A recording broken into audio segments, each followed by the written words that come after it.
I found this book in our archives, which happens to sit behind my desk in my office. And I've been in the archives many times, but I've never pulled this book out. It's in a brown tied folder, and I was so thrilled to discover it. It is the original secretarial log of this church, written before we were even a church. There are so many fascinating stories in this log, this fragile archive. It tells of the stories of the struggles that we've had over where we would meet and what we would call ourselves and how we wanted to be together and what we were called to do. It tells the story of us. And as I was reading it, I was wondering about the people who wrote in this book and who were written about in this book. I wondered if those people who loved this place into being could have imagined us here today talking about them 128 years later. And I wondered how our love and our hopes and dreams for this church may be carried on into the next 128 years. Who will be reading our story in that time? So these are the words that are some of the words that are written in that log. In September 1891, one lady in South Evanston, being a Unitarian, thought that perhaps there were more of her way of thinking in the village, and after making inquiries among her friends, discovered that there were several families who wished there was a Unitarian church near enough for them to be able to attend regularly. So it was decided to hold a meeting to talk over the possibilities of holding services. On September 10th, 1891, the first meeting was held at the residence of Mrs. Herbert W. Bruff, 724 Madison Avenue. Note that all of the women written in this book are named by their husbands' names, just saying. Services were held on October 11th in Redfield Hall, corner of Lincoln and Sherman Avenue, with preaching by Reverend Jenkin Lloyd Jones, one of my heroes, of All Souls Church, Chicago. This was virtually the first public service, and the attendance was quite large, numbering 60 people. Services were again held on October 18th with Reverend James Villa Blake of the Third Church of Chicago conducting the services. On January 24th, 1892, Mr. Blake consented to become, I jumped one, hold on one second. There's Mr. Blake, Reverend Blake, consented to become our regular minister until other arrangements could be made. He served us for 25 years. A general meeting of the society was held on Sunday, April 10th, 1892, in the residence of George W. Adams. Considerable discussion on the adoption of a name for the church was held, but owing to a want of unanimity of choice, the question was laid over to some future date. We're laughing. Why are we laughing? Because this is a conversation we are still having, right? And it turns out that it took them 5 years before they were able to settle on the name All Souls Church. And they specifically said they did not want the name Unitarian in the name of the church, which I thought was really interesting. The first annual meeting of the society was held at Dr. Roundy's on October 2nd, 1892. After some discussion on the prospect of securing a church home, a committee of 3 was appointed to formulate some plan for acquiring a permanent meeting place of our own. And that was another 5 years after that before they had their first church on Chicago Avenue in Greenwood. At the general meeting of the society held on April 30th, 1894, the following covenant was adopted. Love is the spirit of this church, and service is its law. This is our great covenant to dwell together in peace, to seek the truth in love, and to help one another. And in addition, this covenant of belief was recorded, which read in part, and I've modified a little bit of the language to reflect our different understanding of gender inclusivity. These things are commonly believed among us, but are to be reasoned by each one for themselves, conscientiously with the freedom of the Spirit, that the many things of the universe have their being in one life, the one in all, the power not ourselves that makes for righteousness, that the universe is beautiful and beneficent order, that we ought to give reverence to all prophets of religion who have wrought righteousness, that we ought to work for the good of all to make the world better. That character is the supreme matter, not the beliefs we hold, but what we are in heart and life. That we ought to hold fast to the freedom of the Spirit for ourselves and for all. Regarding the covenant of belief, we declare that signature thereto is not a requisite of membership in our church, that we receive to kinship all who are of earnest and sincere mind of whatever beliefs, in the unity of the Spirit, that we may help, comfort, and cheer one another. We join our hearts and hands in this church, and hereto set our names.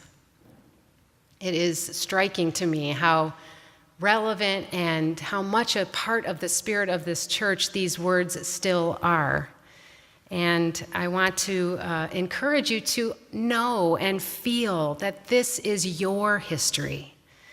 No matter how long you've been coming here, no matter how old or young you are, this is yours. And I invite you to join me up in my office and look through the archives. You're welcome anytime. I'd love to sit and go through some of our history with you together. May we cherish our history, and may it inform the way that we care for one another and this church now and always.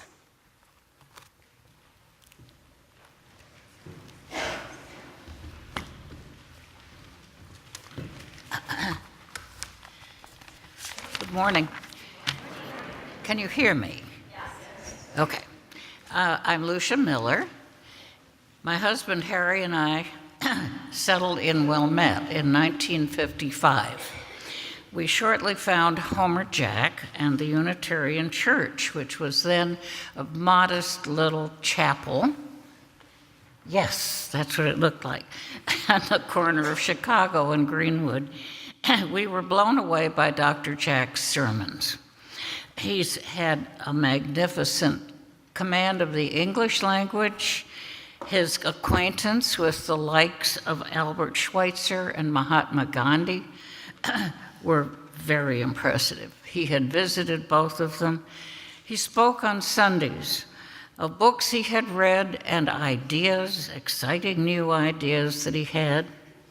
He invited the congregation to follow him into the fellowship hall after the service to discuss his ideas. We joined the church in 1956 at a time when many others were joining. The little church was bursting at its seams. A dramatic new building was planned and built here at Ridge and Greenwood. As the congregation prepared to move into its new quarters in 1959, Homer Jack announced that he would be leaving, and the congregation set about replacing him. A man named Ross Weston, who spoke like an angel, was found. And so it came to pass that he took his place in our pulpit. And in 1961, his great sermons stunned us all. That's not Homer. No, that's not Ross Weston. Anyway, so it came, I haven't looked at these pictures before. Flocks and flocks of people joined the church. In fact, there's really not time to tell you this, but he had an open book at the back of the sanctuary, and he encouraged people to become members during his sermons. So people who were visitors for the first time would sign the membership book. His great sermons stunned everyone.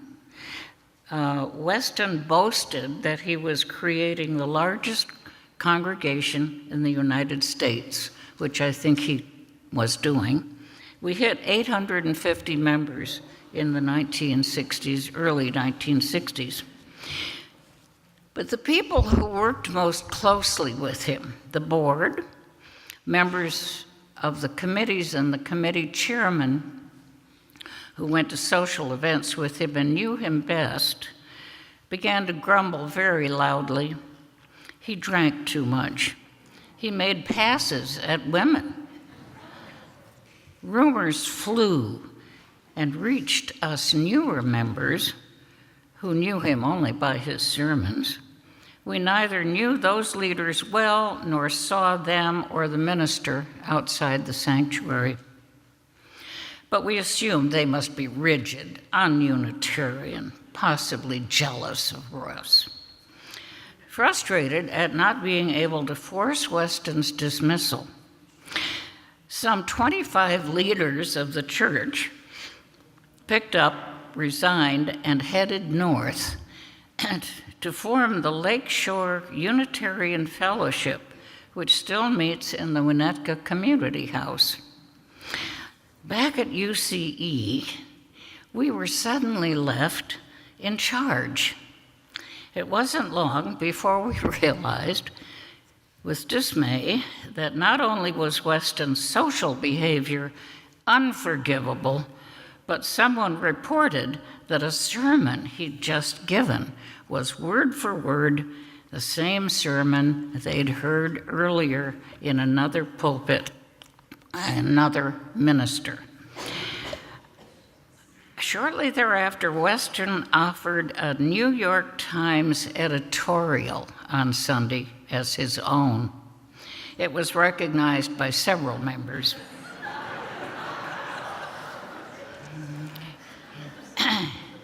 The reason Ross had steadfastly refused all requests for post-sermon discussions became all too apparent. His fate was sealed. Within weeks, he resigned, and before long, a 10-member search committee was formed. I became the youngest member, representing parents of church school children. We were looking first and foremost for someone who could heal our deeply divided and upset congregation. 9 months later, Charles Edis, the 40-year-old minister from Montreal, was delivered. He was a sincere, gently witty, very intellectual man possessed of a strong social conscience. He and his young family settled in the Mixed Dewey neighborhood. Charles led us through the tumultuous open housing years and the Vietnam War protests. Our congregation, our church, was the only group publicly supporting these causes. The FBI kept a fairly close eye on us. After 11 years, he returned to Canada in 1976 or 76, I think, having lived his beliefs and inspired many. Then there was a sense that we needed a more charismatic speaker, a more forceful leader. And so the cycle continued, without disastrous mistakes, but with many U-turns. I hope now we will find a joyful person, someone bright, curious, sincere, kind, and fun. If he or she speaks well, all else should fall in place. Thank you.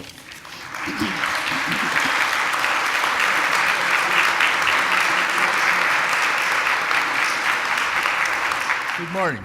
I'm Harry Hirsch, and you're not. Remember that from the 70s and Saturday Night Live?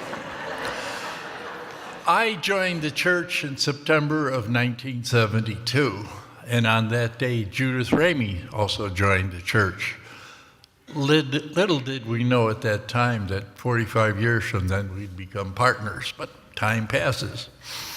Okay, Charles Edis was the minister. B. Dickinson Swarm was in charge of RE.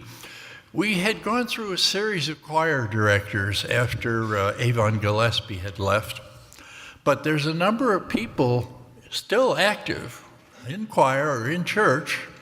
Judith Ramey, Alma Woods, Andy Fisher, and Gene Thompson, still active in the church. Lucia had spoken about our social activism in the 60s. In the 70s, we started navel gazing. We were looking inside. We were not that much involved in the rest of the world. The FBI got bored with us. And we were running through a period of poor finances. We could not afford to continue to pay our RE director. We had volunteers. We got involved then with the UUA in a process called Sharing and Growth, where we partnered with the Madison Church, learned new ways and means of coming together, and then found ways to raise funds so that we could indeed hire an RE director who came here in June of 1976. That was Carolyn Buss, excuse me. During the 70s, Jerry Galick and I and John Heimbaugh were the coordinators for the 9:30 service. What was that? Well, that was the predecessor of the Forum, or of Cracker Barrel. We met back by the southern windows. There'd be 10 or 12 of us, maybe 18 on a good Sunday, and we'd talk on a given topic. Sometimes we didn't know what the topic was until we started, almost flipped a coin. Charles Edis often used to join us as well. Another factor in the 70s was the adult fall weekend retreat at George Williams College in Lake Geneva. This was very popular. At one time, there were 60 people attending on this weekend. We would have social activities on Friday, programs on Saturday. Often the minister would come and lead us in discussion. We would have workshops. In the Saturday evening, we would do skits and play readings. And Sundays, we developed our own service. We had a committee here. There was a worship committee. There was also, I think it was called a service committee, that developed lay-led services, maybe 3 or 4 times a year, including, some of you may remember, our famous April Fool services. Well, Charles Edis left in 1977. An interim was called Josiah Bartlett, not the man who was on West Wing. But Josiah Bartlett became the president of Starr King Seminary. And he said at one time in a service, he says, "You are a cathedral church." We never were sure what that meant. But that service was held in the Dewey School because at that time we had a Capitol Drive. We were finally getting our terrazzo floor. Prior to that time, it had just been rough concrete. The green chinks were replaced. That was glass that leaked, and that was replaced at the time. Well, after Charles left, a search committee was formed. We're familiar with that, aren't we? And 3 members of that 1977 search committee are still active in the church. That is Ginny Syed, Dick Whitaker, and Linda LaPlante. In the fall of 1978, we called David Sammons from St. John's Church in Cincinnati, and he came to lead us through the 1980s. Thank you.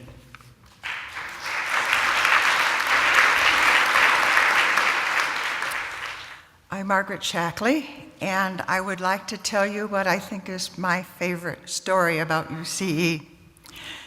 When I think on my first years at UCE, I think of Reverend Frank Robertson. They've called Frank to UCE. Calling Frank to UCE is a direct result of the work of his predecessor, Carolyn Buss. Reverend Charles Edis, our minister in the 70s, felt that the congregation needed to make a solid commitment to the children's program. He persuaded us to find it in our budget to hire someone schooled in Unitarian Universalist religious education, a graduate of the Director of Religious Education program offered by Meadville Lombard, and we engaged Carolyn Buss. Carolyn brought enormous energy and know-how to the education of both children and adults. She also found the energy to enroll in the brand new course offered by Meadville Lombard for the Ministry of Religious Education. She graduated in the first class of Ministers for Religious Education and was ordained by UCE in 1981. Her change to ministerial status caused a shift in perceived ministerial turf among the staff and the congregation, and Senior Minister Dave Salmons left in 1984 and Carolyn Buss a year later. At another crossroads, we thought together about whether we wanted to bring to our community a ministry of religious education, someone with the highest credentials offered by our denomination. And we decided we would stretch ourselves and the budget to do that. To that end, we engaged Reverend Ann Tyndall as interim, then called Reverend Frank Robertson in 1986 to a glorious ministry of 12 years. He was not much of a preacher, but oh, was he a minister. Frank ministered to children and teachers alike. More than one teacher said, "He changed my life," and "he saw something in me that at first I didn't see." Frank excelled at pastoral care, and he loved us dearly. And we didn't hold it against him that he was an incorrigible punster. When I began teaching RE and working with Frank, he made me crazy. He approached situations and problems with a calm, let's work this through attitude. And I was a let's just fix it gal who was impatient with his let's talk about it and gather a bunch of ideas. But when years later I was RE board chair and Frank was on a spring sabbatical, I found myself constantly thinking, what would Frank do here? When I think back on my years at UCE, it's Frank that comes to mind, and heart.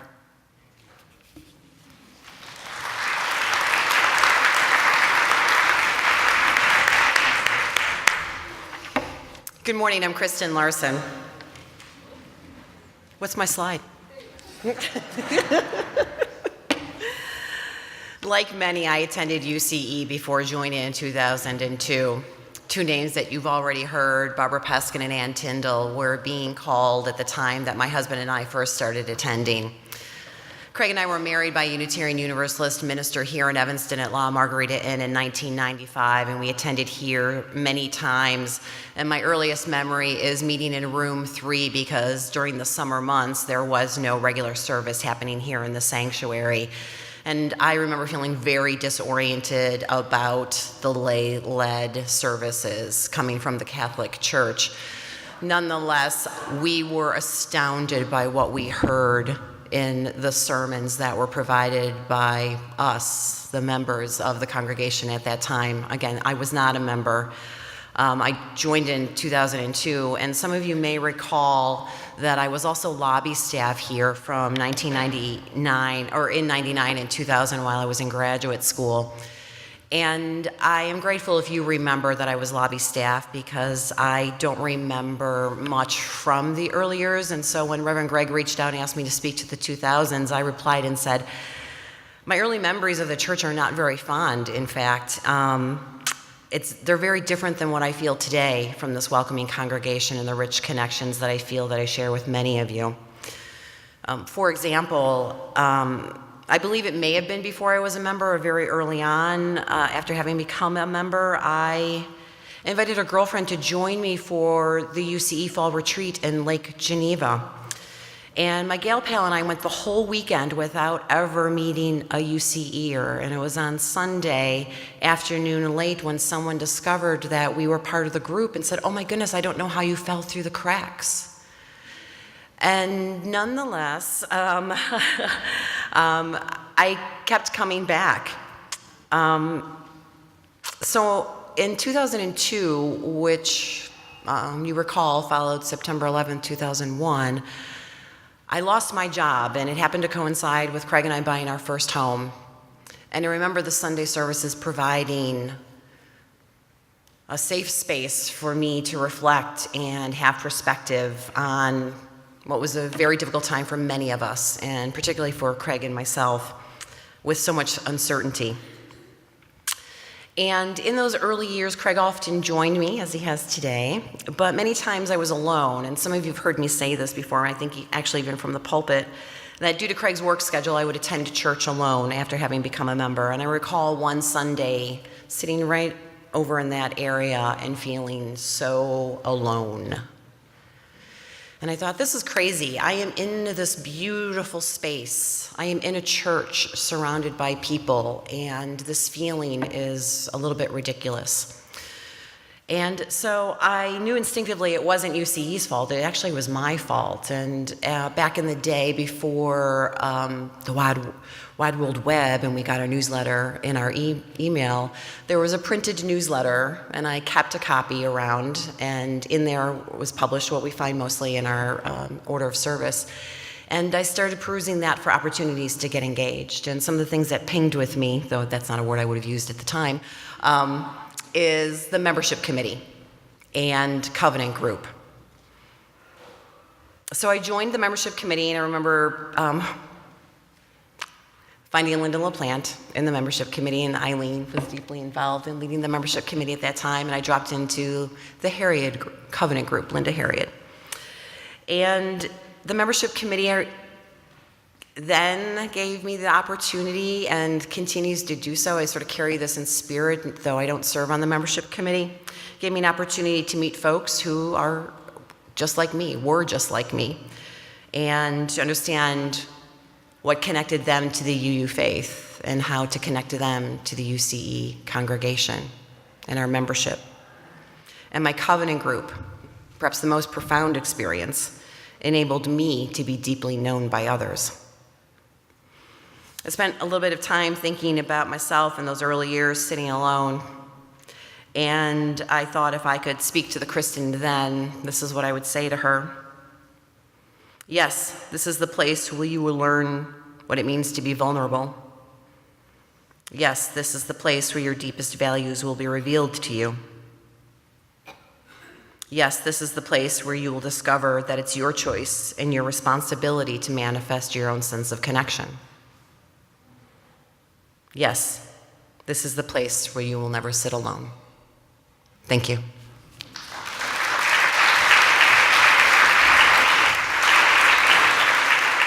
Good morning. I'm Alice Swan. When my family started attending UCE in the spring of 2011, it was a time of change for the congregation, common theme this morning. Longtime minister Barbara Peskin was about to retire, and the congregation was embarking on a period of self-reflection, which began before her departure and continued into the interim period, as we moved from having an interim minister into the Evanston model of hosting a series of visiting ministers and then hiring Reverend Brett Lorty. Now, after Brett's short tenure here and his unexpectedly early departure, we find ourselves again in an interim period of change and self-reflection. Change can be scary and unsettling, but my family and I stayed through all the change because what defines the Unitarian Church of Evanston for us and for me, more than who is in the pulpit, is the congregation. Individuals, whether leaders or congregants, will come and go, but the open and welcoming spirit of this congregation, which in my mind is deeply connected to our commitment to social justice, has remained constant throughout the past 8 years. In fact, I believe the self-reflection that's a necessary part of change has challenged us to make more efforts to be welcoming to all. A few of the things that stand out to me from this decade: the REAL team was started, the Black Lives Matter sign and the vigils there on Ridge. Beloved conversations have happened. We had some Sunday services dedicated as a primarily white congregation. We began hosting overnight shelters. We added gender-inclusive signage to our restrooms, and we offered gender-preferred pronoun tags to put on our name tags. We installed an elevator. These are just a few of the most visible examples of so much work that goes on here in the effort both to make this physical building welcoming and accessible, and also to make our larger community welcoming and accessible to people from diverse backgrounds. It's hard for me to sum up the past not quite decade that I've been at UCE into one event or idea, but there is one person's journey that in many ways symbolizes for me what has happened here. Eileen Wiviott was one of the first people to welcome me and my family to UCE in 2011 in her role as membership director. Since then, she went to seminary. She was less present physically here during her internship years, but just as present in spirit. We ordained her, which is wonderful. And now she's our assistant minister of both membership and social action, which is a really nice combination of the ideas that embody the spirit of welcoming. Her journey is a beautiful illustration of how a welcoming spirit can be nurtured into something bigger and stronger by a loving community. As we go forward into the 2020s and the search for a new senior minister, this is my wish for our congregation, that our loving community will help what may now seem like small movements toward equity and inclusion grow bigger and stronger.